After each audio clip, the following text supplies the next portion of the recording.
समय के साथ कदम मिलाने की कोशिश करते हुए कुछ लोग इतना आगे निकल जाते हैं कि उनके पास खुद के परिवार के लिए ही समय नहीं होता।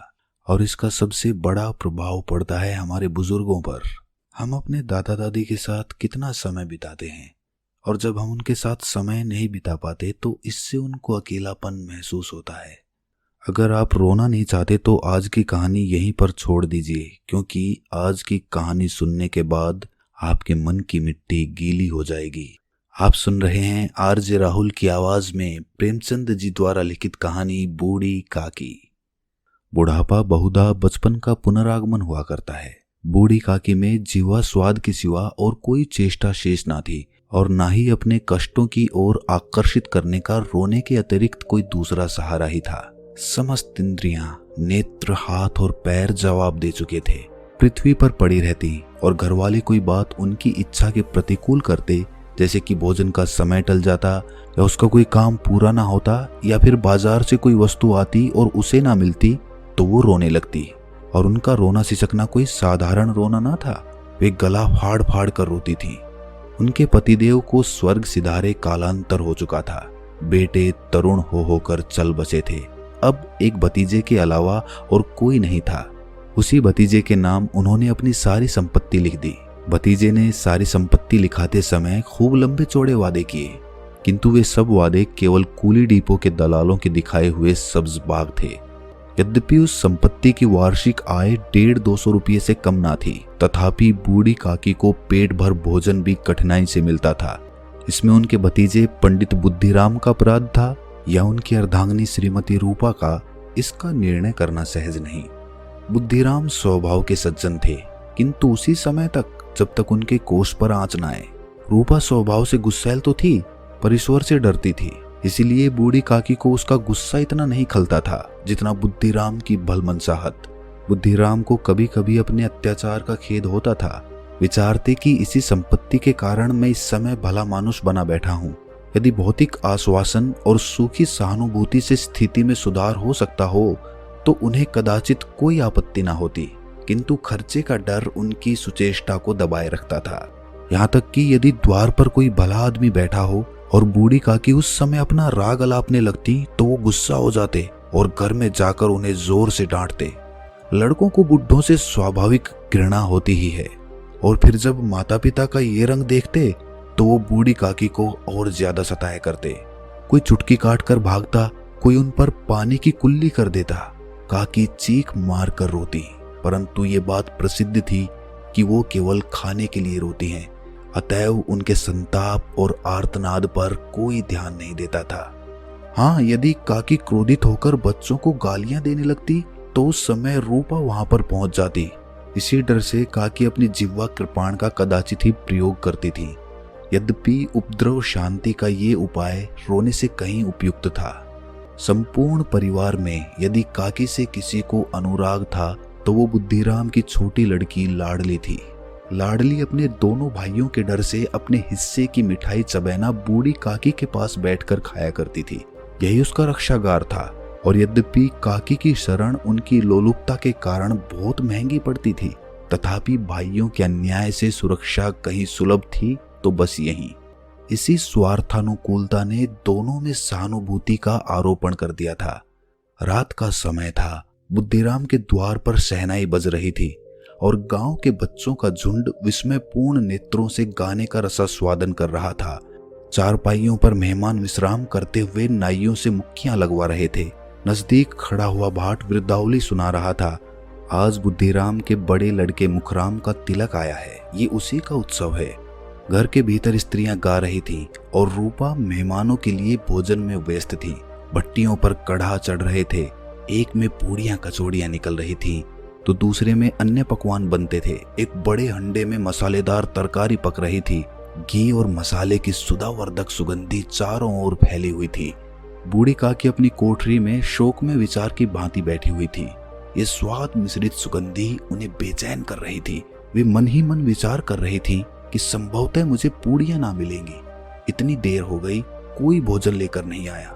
मालूम होता है सब लोग भोजन कर चुके हैं, मेरे लिए कुछ नहीं बचा। ये सोचकर उन्हें रोना आया, परंतु अपशकुन के डर से वो रो ना सकी।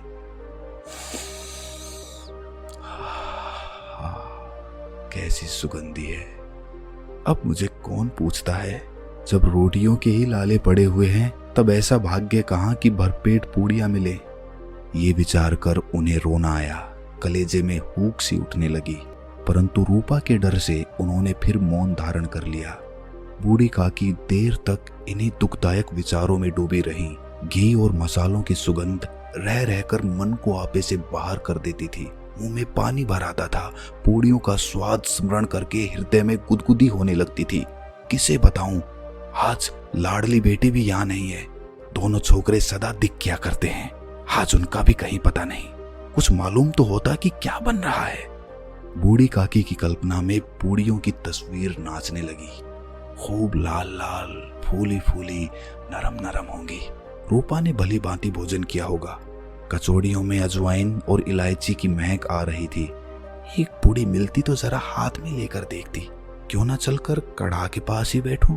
पूड़ियां छन छन कर तैयार होंगी। कढ़ा से गरम गरम निकाल कर थाल में रखी जाती होंगी। फूल हम घर में भी सूंघ सकते हैं, परंतु वाटिका में कुछ और बात होती है। इस प्रकार निर्णय करके बूढ़ी काकी उकड़ू बैठकर हाथों के बल सरकती हुई बड़ी कठिनाई से चौखट से उतरी और धीरे धीरे रेंगती हुई कढ़ा के पास जा बैठी। यहाँ आने पर उन्हें उतना ही धैर्य हुआ जितना भूखे कुत्ते को खाने वाले के सम्मुख बैठने पर होता है। रूपा उस समय कार्यभार से उद्गिन हो रही थी। कभी इस कोठे में जाती, कभी उस कोठे में, कभी कढ़ा के पास जाती तो कभी भंडार में जाती। किसी ने बाहर से आकर कहा, महाराज ठंडई मांग रहे हैं। ठंडई देने लगी। इतने में फिर किसी ने आकर कहा, भाट आया है, उसे कुछ दे दो। भाट के लिए सीधा निकाल रही थी कि एक तीसरे आदमी ने आकर पूछा, अभी भोजन तैयार होने में कितना विलंब है, जरा ढोल मजीरा उतार दो। बेचारी अकेली स्त्री दौड़ते दौड़ते व्याकुल हो रही थी, झुंझलाती थी, कुड़ती थी, परंतु क्रोध प्रकट करने का अवसर ना पाती थी। डर था कि कहीं पड़ोसी ने ये ना कहने लगे कि इतने में ही उबल पड़ी। प्यास से स्वयं का कंठ सूख रहा था, गर्मी के मारे फूंकी जाती थी, परंतु इतना अवकाश ना था कि जरा पानी पी ले या फिर पंखा लेकर झले। ये भी खटका था कि जरा आंख हटी और चीजों की लूट मची। इस अवस्था में उसने बूढ़ी काकी को कढ़ा के पास बैठा देखा तो जल गई। क्रोध ना रुक सका। इसका भी ध्यान ना रहा कि पड़ोसी ने बैठी हुई हैं, मन में क्या कहेंगी, पुरुषों में लोग सुनेंगे तो क्या कहेंगे। जिस प्रकार मेंढक केंचुए पर झपटता है, उसी प्रकार वो बूढ़ी काकी पर झपटी और उन्हें दोनों हाथों से झटक कर बोली, ऐसे पेट में आग लगे, पेट है या भांड। कोठरी में बैठते हुए क्या दम घुटता था। अभी मेहमानों ने नहीं खाया, भगवान को भोग नहीं लगा, तब तक धैर्य ना हो सका। आकर छाती पर सवार हो गई।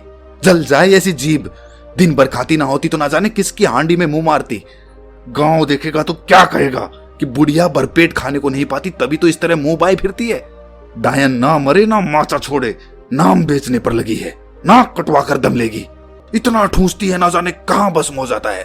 भला चाहती हो तो जाकर कोठरी में बैठो, जब घर के लोग खाने लगेंगे तब तुम्हें भी मिलेगा।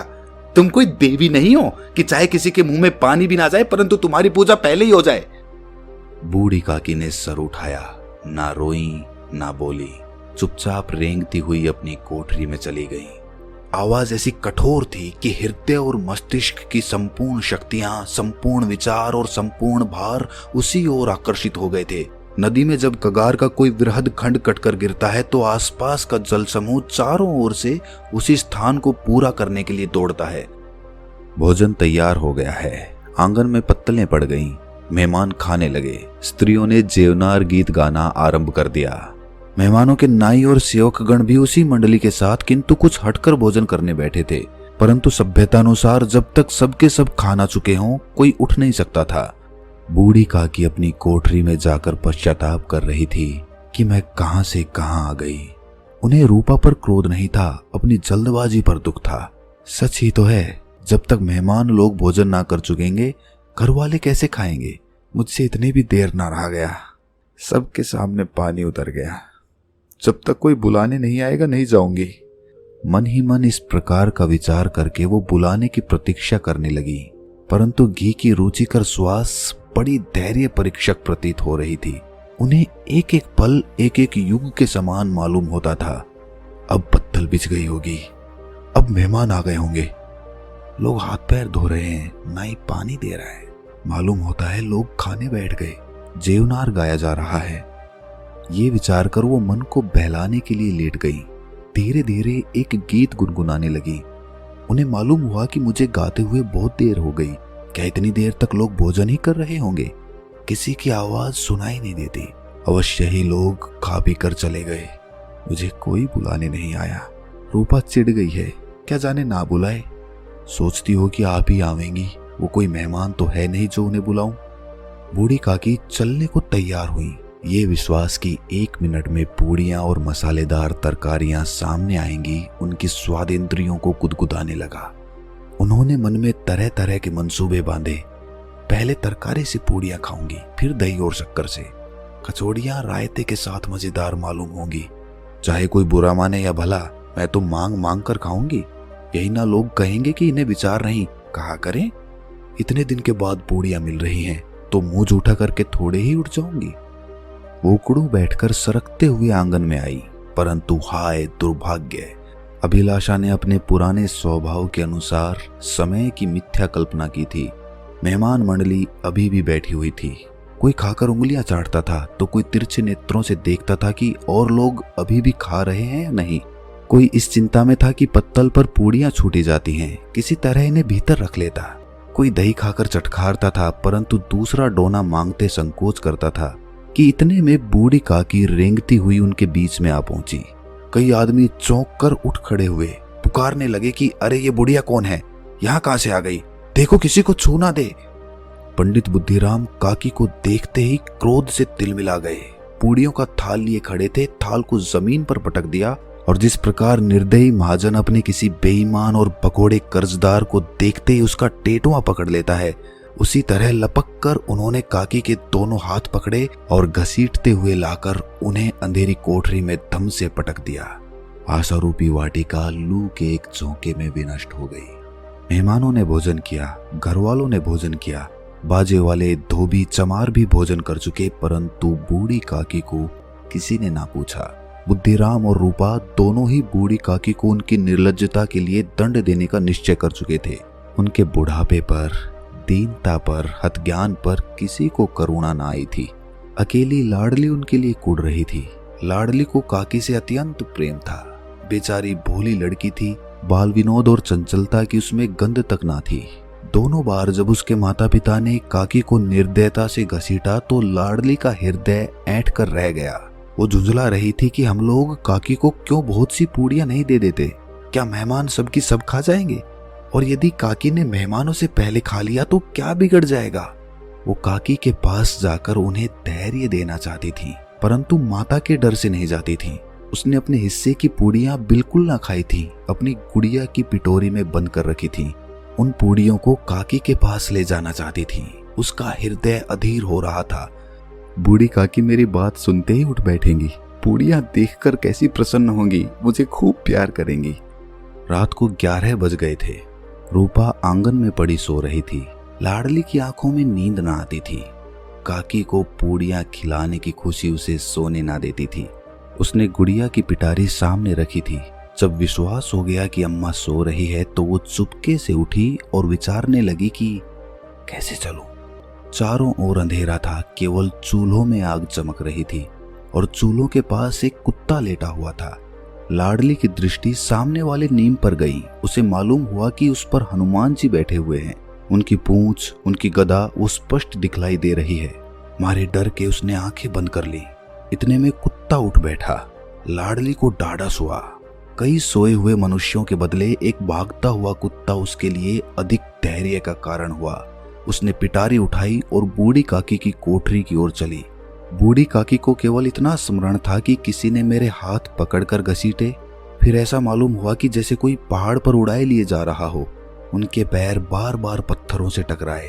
तब किसी ने उन्हें पहाड़ से पटका और वो मूर्छित हो गई। जब वो सचेत हुई तो किसी की जरा सी आहट ना मिलती थी। समझी कि सब लोग खा पी कर सो गए और उनके साथ मेरी तकदीर भी सो गई। रात कैसे कटेगी? राम, क्या खाऊं? पेट में अग्नि ददक रही है। किसी ने मेरी सुधि ना ली। क्या मेरा पेट काटने से धन जुड़ जाएगा? इन लोगों को इतनी भी दया नहीं आती कि ना जाने बुढ़िया कब मर जाए, उसका जी क्यों दुखावे। मैं पेट की रोटियां ही तो खाती हूँ कि और कुछ खाती हूँ, और इस पर ये हाल। मैं अंधी अपाइज ठहरी, ना कुछ सुनूं ना बूझूं। यदि आंगन में चली गई तो क्या बुद्धिराम से इतना कहते ना बनता था कि काकी अभी लोग खाना खा रहे हैं, फिर आ जाना। मुझे घसीटा, पटका। उन्हीं पूड़ियों के लिए रूपा ने सबके सामने गालियां दी। उन्हीं पूड़ियों के लिए इतनी दुर्गति करने पर भी उनका पत्थर का कलेजा ना पसीजा। सबको खिलाया, मेरी बात तक ना पूछी। जब तभी ना दी तो अब क्या देंगे। ये विचार कर काकी निराशा में संतोष के साथ लेट गई। ग्लानि से गला भर भर आता था, परंतु मेहमानों के डर से रोती ना थी। सहसा कानों में आवाज आई, काकी उठो, मैं पूड़ियां लाई हूं। काकी ने लाडली की बोली पहचानी, चटपट उठ बैठी, दोनों हाथों से लाडली को टटोला और उसे गोद में बिठा लिया। लाडली ने पूड़ियां निकाल कर दी। काकी ने पूछा, क्या तुम्हारी अम्मा ने दी है? लाडली ने कहा कि नहीं काकी, ये मेरे हिस्से की हैं। काकी पूड़ियों पर टूट पड़ी। 5 मिनट में पिटारी खाली हो गई। लाडली ने पूछा, काकी पेट भर गया? जैसे थोड़ी सी वर्षा ठंडक के स्थान पर और भी गर्मी पैदा कर देती है, उसी भांति इन थोड़ी सी पूड़ियों ने काकी की क्षुधा और इच्छा को और अधिक उत्तेजित कर दिया था। बोली, नहीं बेटी, जाकर अम्मा से और मांग लाओ। लाडली ने कहा कि अम्मा सोती हैं, जगाऊंगी तो मारेंगी। काकी ने पिटारी को फिर टटोला, उसमें कुछ खुरचन गिरी थी। बार बार होंठ चाटती थी, चटखारे भरती थी।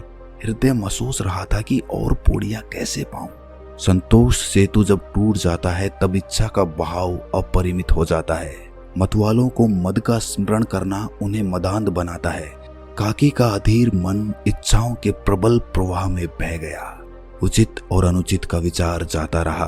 वे कुछ देर तक उस इच्छा को रोकती रहीं। सहसा लाडली से बोली, मेरा हाथ पकड़कर वहां ले चलो जहां मेहमानों ने बैठकर भोजन किया था। लाडली उनका अभिप्राय समझ ना सकी। उसने काकी का हाथ पकड़ा और ले जाकर झूठे पत्तलों के पास बिठा दिया। दीन, सुधातुर, हतज्ञान बुढ़िया पत्तलों से पूड़ियों के टुकड़े चुन चुन कर उनका भक्षण करने लगी। हो,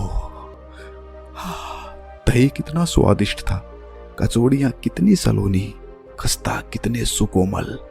काकी बुद्धिहीन होते हुए भी इतना जानती थी कि मैं वो काम कर रही हूँ जो मुझे कदापि ना करना चाहिए।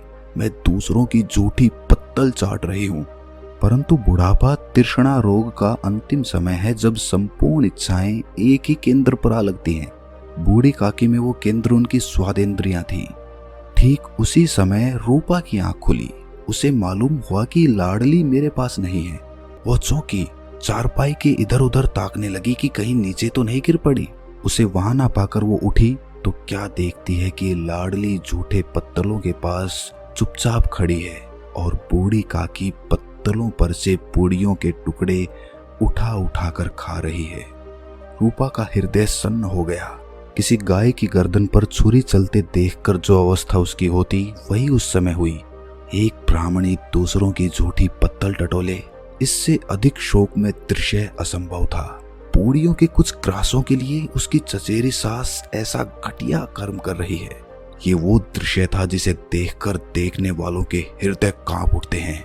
ऐसा प्रतीत होता है मानो जमीन रुक गई, आसमान चक्कर खा रहा है, संसार पर कोई आपत्ति आने वाली है।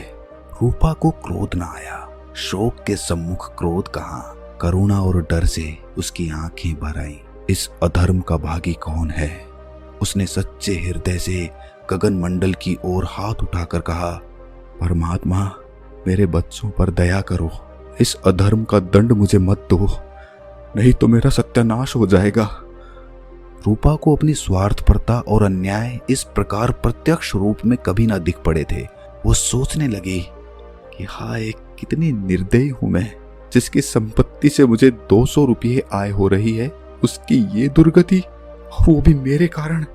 हे दयामय भगवान, मुझसे बड़ी भारी चूक हो गई है, मुझे क्षमा कर दो। आज मेरे बेटे का तिलक था। सैकड़ों मनुष्यों ने भोजन पाया, मैं उनके इशारों की दासी बनी रही, अपने नाम के लिए सैकड़ों रुपये खर्च कर दिए, लेकिन जिसकी बदौलत हजारों रुपये कमाए उसे इस उत्सव में भी भरपेट भोजन न दे सकी, केवल इसी कारण तो कि वो वृद्धा असहाय है। रूपा ने दिया जलाया, अपने भंडार का द्वार खोला और एक थाली में संपूर्ण सामग्रियां सजाकर बूढ़ी काकी की ओर चली। आधी रात जा चुकी थी। आकाश पर तारों के थाल सजे हुए थे और उन पर बैठे हुए देवगण स्वर्गीय पदार्थ सजा रहे थे, परंतु उसमें किसी को वो परमानंद प्राप्त ना हो सकता था जो बूढ़ी काकी को अपने सम्मुख थाल देखकर प्राप्त हुआ। रूपा ने कंठारुद्ध स्वर में कहा, काकी उठो, भोजन कर लो। मुझसे आज बड़ी भूल हुई, उसका बुरा मत मानना। परमात्मा से प्रार्थना कर दो कि वो मेरा ये अपराध क्षमा कर दे। भोले भाले बच्चों की भांति जो मिठाइयां पाकर मार और तिरस्कार सब भूल जाता है, बूढ़ी काकी वैसे ही सब भुलाकर बैठी हुई खाना खा रही थी। उसके एक एक रोए से सच्ची सदिच्छाएं निकल रही थीं और रूपा बैठी स्वर्गीय दृश्य का आनंद लेने में निमग्न थी।